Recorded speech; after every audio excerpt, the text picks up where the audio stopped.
Now, in the U.S., inflation is reaching record high levels, and many basic grocery items are becoming too expensive for the average American as Joe Biden continues to print money and wreak havoc on the economy.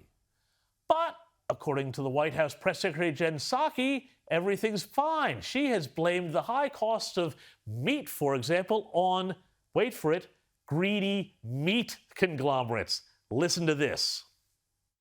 The president thinks the way people across the country, American families, digest inflation is by price increases. And if you look at industry to industry, it's a little different. So, for example, the president, the Secretary of Agriculture have both spoken to what we've seen as the greed of meat conglomerates. That is an area where people go to the grocery store and they're trying to buy a pound of meat, 2 pounds of meat, 10 pounds of meat. The prices are higher. That is, in his view, and the view of our Secretary of Agriculture, because of, you could call it corporate greed, sure. You could call it jacking up prices during a pandemic.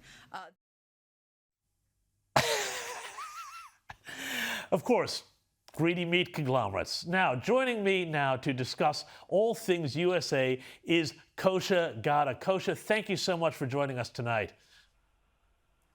Now, this is not the first time we've seen Jen Psaki deflect from a serious issue, but surely the people of America aren't buying this one. Look, I will say, so yes, Jen Psaki and politicians are the masters of stagecraft, and deflection is, one of the key tools in their arsenal. But I will say, James, in this one, both things can simultaneously be true. So absolutely, these record high inflation levels, 6.9%, 38, 39-year high, is a direct result of a lot of the policies that the Biden administration has pursued. And actually, to be fair, that even the previous administration and both sides of Congress have pursued this in previous crises and this crisis, where COVID-19 was used as the premise to shut down a multi-trillion-dollar economy. That was then used as a premise to pass these giant spending bills, throw into the mix all the modern monetary theory that you alluded to, with printing of money and interest rates and all of that. Other things like canceling the Keystone pipeline, barring exploration of oil and gas, which is putting pressure on the supply chains, which is a global issue right now. All of that are things that have happened on this administration's watch, and the inflation is a direct result of that.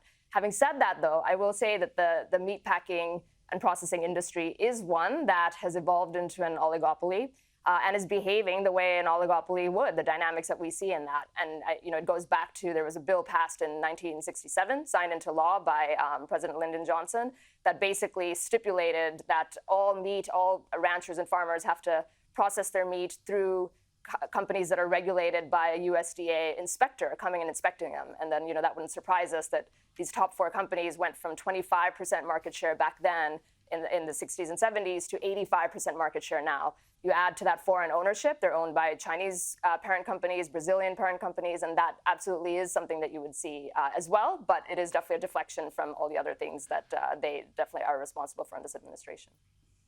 Well, I think, Kosha, we'll be on a unity ticket here if we want to both say that the roots of all evil in modern United States history all stem back to the Lyndon Johnson administration. But I want to go on next to a next potential president from Joe Biden. Now, we all know that Joe Biden is struggling a lot. And that there are increasing questions about, frankly, his cognitive ability and whether it is consistent and able to keep doing the job. His polls are at record lows, amazing considering that 81 million people voted for him just, at the last election. Unemployment is rising, cost of living is rising, the producer price index is now, I think, at a 30 or 40-year high, and globally, U.S. power is beginning to diminish.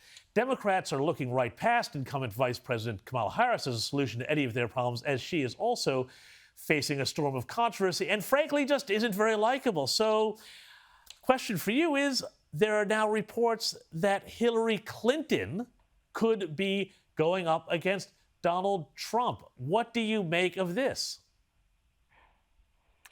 Well, if there's one thing that can be said about Hillary Clinton, it is don't count her out.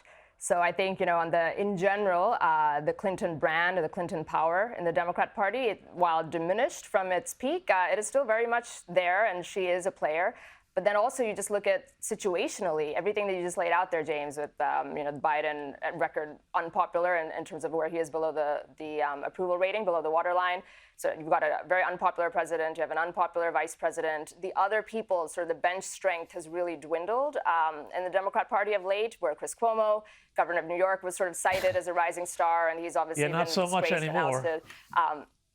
Not so much anymore. Gavin Newsom was another one that people pointed to, and he had to fight tooth and nail for his recall election, which he succeeded in, but that's obviously not a harbinger for success. So the bench strength is weak, and yeah, I'm sure that she's waiting in the wings, yet again, and you're seeing her sort of come out publicly with different things that she's done just in the past couple of weeks. But as you know, a year is a lifetime in politics, so a lot can happen between now and then. I wouldn't discount a wild card, somebody like a Mark Cuban or somebody like that throwing their hat in the ring as well, taking advantage of this weak bench strength as we can see it right now on the Democrat side. Just very quickly, did you think that there was something to Hillary Clinton reading her acceptance speech she was going to give in 2016? Was that for an online masterclass? Was that an indication of something to come very quickly? Yeah, I don't think that was her finest moment. I do think at some point it's better to move on. Yeah. Move on from that. But, it was really tough for her to accept that, I think, that all the polls said she was going to win. Okay. The New York Times live tracker up until 10 p.m. said she was going to win. And then somebody who never ran for office before beat her. So I think she's still working through that. We'll have to leave it there tonight. Kosha Gada, thank you so much for joining us.